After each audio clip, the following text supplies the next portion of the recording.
দক্ষিণ লেবাননের লিতানি নদীর 5টি সেতু ধ্বংস করেছে ইসরায়েল। হিজবুল্লাহ এগুলো অস্ত্র পরিবহনে ব্যবহার করতে বলে দাবি ইসরায়েলি প্রতিরক্ষামন্ত্রী ইসরায়েল কাৎজের। তিনি জানান, অঞ্চলটির বড় অংশে সেনা মোতায়েন করা হবে, তৈরি করা হবে নতুন নিরাপদ অঞ্চল। নিরাপত্তা নিশ্চিত না হওয়া পর্যন্ত স্থানীয়দের ফেরত যেতে দেওয়া হবে না বলেও জানান তিনি।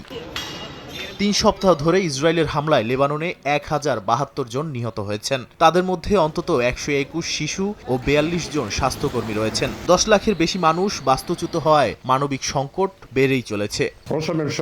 ইসরায়েলি কর্তৃপক্ষ বলছে, তাদের লক্ষ্য উত্তর ইসরায়েলকে হিজবুল্লাহর আঘাত থেকে রক্ষা করা। লেবাননের শিয়া মুসলিম জনগোষ্ঠীর কেন্দ্র দেশটির দক্ষিণ অঞ্চল। এটাই হিজবুল্লাহর মূল ভিত্তি। তবে এখানে খ্রিস্টান সম্প্রদায়ও রয়েছে।